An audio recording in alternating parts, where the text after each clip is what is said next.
যখন আপনার স্ট্যাটাসটা চেঞ্জ হবে তখন আপনার আস্তে আস্তে সবকিছু চেঞ্জ হবে।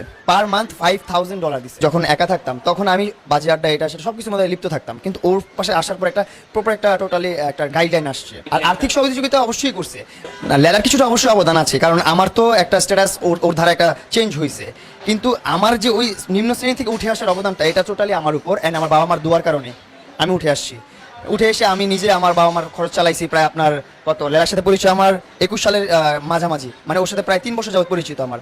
কিন্তু আমার এই সোশ্যাল মিডিয়া কেরিয়ার হচ্ছে 7 বছর। 7 বছরের কেরিয়ার, ওর সাথে আমার পরিচয় 3 বছর। এর আগে 4 বছর আমি ছিলাম, 4 বছর আমার ফ্যামিলিকে আমি ভালোভাবে রাখছি। আমি সবচেয়ে বেশি মিস করি আপাতত এখন এখন মিস করার মতো একজনই আছে, লেলাকে মিস করি, এছাড়াও তো আর কেউ নাই ভাই। একটা মানুষের সাথে কেন, একটা যদি আপনি কুকুর বিড়ালের সাথে থাকেন, পশু প্রাণীর সাথে যদি আপনার 4টা বছর থাকেন বা 3.5 বছর থাকেন, তখন তার প্রতি আপনার একটা মায়া জন্মাবে, তার জন্য একটা ভালোবাসা আপনার তৈরি হবে। এরকমই এখন হচ্ছে যে ওরে ভালোবাসে কিন্তু ওর কাছে ফিরে যেতে চাই না, এটা হচ্ছে আমার লাস্ট। একটা জিনিস কি, আপনার যখন আপনার স্ট্যাটাসটা চেঞ্জ হবে তখন আপনার আস্তে আস্তে সব কিছু চেঞ্জ হবে। সো আমি যে একটা জায়গায় ছিলাম, আমার মন মতো ছিলাম, আমি আমার মতন আমার দিক থেকে আমি আলহামদুলিল্লাহ ভালো ছিলাম। মাসে 50,000 60,000 এমনও মাস ছিল যে যখন আমি 2.5 লাখ টাকা পর্যন্ত স্যালারি পেয়েছি আমি নিজে, তখন আমি লেলার সাথে পরিচয় নেই। এটা আমি লাইভেতে লাইভ করতাম, অ্যান্ড লাইভে আমি এমনও মাস গেছে আমি 1 মাসে 2.5 লাখ টাকা স্যালারি পেয়েছি। সো এগুলো আমার রেকর্ড আছে। হ্যাঁ, এটা কিন্তু লেলার সাথে পরিচয়ের আগে। তারপর লেলার সাথে পরিচয় হওয়ার পরেও লেলার মাধ্যমে না, তখন লেলাকে নিয়ে ভিডিও করি না, লেলার ভার্চুয়াল জগতে আসে নাই। তার মাঝখানে মানে লেলার সাথে আমার পরিচয় আছে, সম্পর্ক আছে, ওর সাথে একটা প্রেম ভালোবাসা আমার আছে। ওই সময়ও কিন্তু মানুষ জানে না, কিন্তু আমাদের পার্সোনাল একটা রিলেশন। ওই টাইমেও কিন্তু একটা এমন কিছু অ্যাপস আসছে, আমাকে হায়ার করছে। পার মান্থ $5,000 দিছে, পার মান্থ $5,000। ওই পিকচারগুলো আমার কাছে নেই, অবশ্যই লেলার কাছে আছে, লেলার কাছে দেখতে পারবেন। আমি যখন স্যালারিগুলো পাইছি লেলার উপরে রেখে আমি ছবি তুলছি। লেলার অবদান তো অবশ্যই আছে, লেলার অবদান থাকবে না কেন।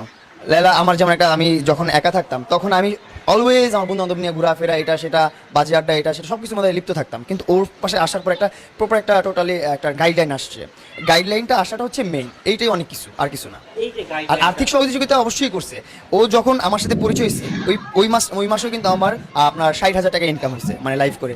ওই 60,000 টাকা ইনকামের পর কিন্তু আমি লাইভ করাটা ছেড়ে দিছি। লাইভ করা ছেড়ে দিলে তো আমার আর টাকা দিবে না। সো ওই লাইভটা হচ্ছে লাস্ট 60,000 টাকা আসার পরে, যখন আমি লাইভ করা ছেড়ে দিছি, লালার সাথে ঘোরাফেরা করতেছি, ওর সাথে চলাটা আমার অনেক ভালো লাগতেছিল। ওর সাথে থাকাটাই অনেক, মানে আছে না কিছু মানুষ কাছে থাকলে অনেক শান্তি ফিল হয়, ওইরকম ছিল ব্যাপারটা আর কি। ওর সাথে থাকতাম, ঘুরতাম ফিরতাম, লাইফ শেপ করতে ভালো লাগতো না, নিজে থেকেই ভালো লাগতো না, ইচ্ছা হতো না লাইফ শেপ করতে। তখন যখন আমার কিছু প্রমোশন আসতো, ওই প্রমোশন দিয়ে আমার ফ্যামিলি চালাইতাম। যখন সমস্যায় পড়তাম তখন লেলা হেল্প করতো, জিনিসগুলা দেখতো যে হ্যাঁ আমি যখন আপনার লাইফ পার্টনার হবো বা আপনি আমার কথার কথা আর কি, আমি যখন আপনার শুভাকাঙ্ক্ষী হবো তখন তো আপনার ভালো মন্দ আমিই দেখবো, আরেকজন তো দেখবে না পর মানুষ, ওইরকম ব্যাপারটা আর কি। সো ওর আমার পিছনে ওর অনেক অবদান আছে, ও অনেক হেল্প করছে। প্লাস আমিও যে কিছু করি নাই তেমন না, ও অস্বীকার করতে পারবে না জিনিসগুলো। সংসারে কিছু নাই তো, আমরা তো ওইরকম সংসারে কিছু নাই। আমরা একসাথে কন্টেন্ট করছি, একসাথে ছিলাম, একসাথে চলছি ফিরছি, ভালোবাসি একজন অপরকে, এইটাই। ওর প্রতি বিশ্বাস আছে আমার 100%। জি, ট্রাস্ট ব্রেক হলে তো আপনারা দেখতে পারবেনই, সোশ্যাল মিডিয়ার এখন যুগ। আমরা কিছু 19 থেকে 20 হলে চুন থেকে পান কষলে বা পান থেকে চুন কষলে কিন্তু বুঝে, এটা মানুষ যা মন চায় তা বলবে, এটা তো তার ব্যক্তিগত বিষয়, তার পার্সোনাল লাইফ। মানুষের উদ্দেশ্যে কয়বার বলবো ভাই? একটা মানুষকে 1বার 2বার 3বার বলা যায়, বারবার বলা যায় না। আপনি ঘুমান্ত মানুষকে জাগাইতে পারবেন, যে ঘুমানোর বান্ধবে তাকে কখনো জাগাইতে পারবেন না। সেটাই তো বললাম আমি, যে ওকে ভালোবাসি কিন্তু ফিরে যেতে চাই না, আমি চাই না। এটা ভিতর থেকে একটা তেক্ততা কাজ করতেছে, ভিতর থেকে অনেক কাজ করতেছে না, অনেক কিছু করছে এর আগে সব ভুল আমার ছিল, সব ভুল আমার ছিল। আর এবারও আমার ভুল ছিল, সব আমার ভুল, আমি ওর কখনো ভুল দিই না, ঠিক আছে? সব ভুলই আমার। তারপর আমি বলতেছি আমি যাবো না, আমার সাথে রাগ করে কখনো ঘর থেকে বের হয়ে যায় না, এটা হয় না কখনো, এটা কখনো হয় না। আমি বাসা থেকে বের হয়ে কখনো রাগ করে বের হয়ে বা বাইরে থাকি না, কিন্তু বাসা থেকে বের হয়ে অনেক সময় বাইরে থাকছি। হ্যাঁ, আমার ব্যাকগ্রাউন্ডটাই ব্যবসার উপর, কারণ আমার বাবা যখন বিদেশে অনেক টাকা মাইর খেয়েছে, অনেক টাকা লস হওয়ার পর ওনার এমনিতেই অনেক মানে শারীরিক সমস্যা, মানসিক সমস্যা হয়ে গেছিলো, অনেক টাকা মাইর খেয়েছিল, তখন উনি ভেঙে পড়ছিল ওর ভিতর থেকে। সো তারপর হচ্ছে যে আমরা বিজনেসের দিকে আগিয়েছিলাম, যেমন আমাদের অনেকগুলো শপ ছিল, আমাদের 2টা শপ ছিল। তো ওইখানে বিজনেস করতাম, আমার বাবা মা আমরা সবাই মিলে বিজনেস করতাম। আর আমার ভাই বোন বাকস প্রতিবন্ধী, ওরা মুখে বলতে পারতো না, কানে শুনতে পারতো না, ওরা শুধু দেখতো।